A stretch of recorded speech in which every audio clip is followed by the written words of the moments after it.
मुल्क की मरूफ ड्रामा निगार सैमा अकरम चौधरी ने अपने ड्रामे चांद तारा की नाकामी और शायकीन की तनकीद के बाद मजीद मज़ाहिया ड्रामा ना लिखने का फैसला करते हुए ऐलान किया है। हो सकता है लिख लूँ, हो सकता है ना लिखूँ, लेकिन मैं अब ये डिसाइड कर चुकी हूँ मुझे थोड़ी ब्रेक जो है वो लेनी चाहिए। सैमा अकरम चौधरी मकबूल ड्रामा निगार हैं जिन्होंने कैरियर का आगाज़ उस वक्त किया जब वो 9वीं जमात में थीं। उन्होंने फूल मैगजीन में बच्चों के लिए अपनी पहली कहानी लिखी जिसका नाम और कहानी बदल गई था और ये 1996 में शाया हुई थी। उन्होंने 2000 में बड़ों के लिए लिखना शुरू किया जब इनकी कहानी तितली रास्ता भूल गई हिना डाइजेस्ट में शाया हुई। इनकी पहली सीरियल 2014 में मोहब्बत अभी नहीं होगी थी।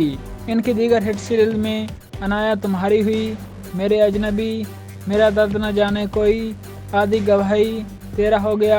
सैमा अकरम चौधरी को रमजान ड्रामों की मौजिद कहा जाता है जिन्होंने सबसे पहले सुनो चंदा लिखा था जिसने बेपनाह मकबूलियत हासिल की। अगले दिन बारात। आप लोग ठीक नहीं कर रहे, तुम्हें मानना ही पड़ेगा। रुखसती करवा कर नहीं लाऊंगा चिल्ला कॉमेडी की। इसके बाद उन्होंने सुनो चंदा का पार्ट 2 भी बनाया।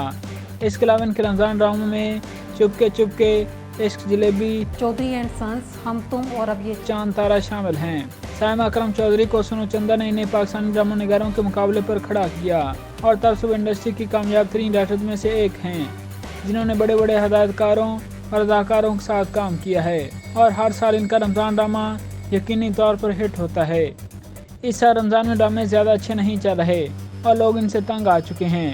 इस बार जैसे ही ड्रामा की प्रमोशन शुरू हुई तो शायकीन ने तनकीद का आगाज़ कर दिया। ये इनका कहना था वो अमूमन यही होता है कि पहले आपस में झगड़ा चल रहा होता है लड़के और लड़की का, उसके बाद वो एक लव वाले इसमें चले जाते हैं। आयजा खान और दानिश तैमूर के मरकजी किरदारों पर मबनी ड्रामे चांद तारा को भी वो रेटिंग नहीं मिल रही जो रमज़ान के ड्रामों को एक साल पहले मिलती थी। इसी सिलसिले में सैमा अकरम चौधरी ने अपने एक इंटरव्यू में कहा है कि मेरा चैनल को मशवरा है कि 4 ड्रामे बनाने के बजाय खुदा के लिए 4 ड्रामे मत बनाएं, एक चीज़ बना लें, अच्छी बना लें ताकि लोग इसे देख तो सकें। इस चैनल से चांद तारा उन्हें है। मैंने इसकी इंतजामिया को बता दिया है कि मैं आइंदा साल इनके लिए ड्रामा नहीं लिखूंगी, इसलिए अपना बंदोबस्त कर लें कि अगले साल जो है आप अपना वो है ना पंजाबी में जागते रहना, साढ़े पे ना रहना, तो वो मैंने उनको बता दिया है।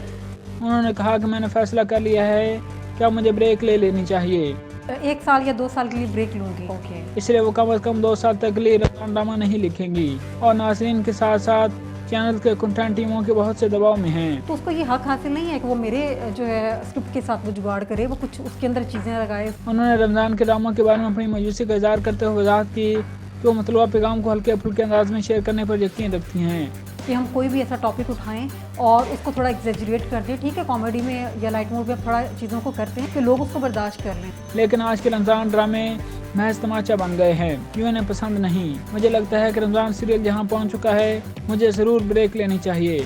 एक सवाल के जवाब में उन्होंने कहा, जहन में हसीना मोइन थी, मेरे जहन में तन्हाइयाँ थे, धूप किनारे था। जब मैंने सुनो चंदा लिखा उस वक्त मेरे जहन में धूप किनारे, तन्हाइयाँ और अनकही था कि लोगों ने लाइट मूड को और कॉमेडी और सिटकॉम एक ही उसको बना दिया है और सिटकॉम को एक ही बना दिया है। हमें 4 ड्रामा की ज़रूरत ही नहीं थी। हम लोगों को लगता है रमज़ान में कोई भी मौजूद उठाएं और ड्रामा बना दें, लोग देख लेंगे, लेकिन इस बार ऐसा नहीं हुआ। से ये सीरियल्स जो हैं वो स्टार्ट हुए हैं, इनकी प्रमोशन स्टार्ट हुई है, तो लोगों ने अपना एहतजाज रिकॉर्ड करवाया। जैसे ही ड्रामे शुरू हुए लोगों ने सख्त एतराज़ात उठाए जो बिल्कुल ठीक थे।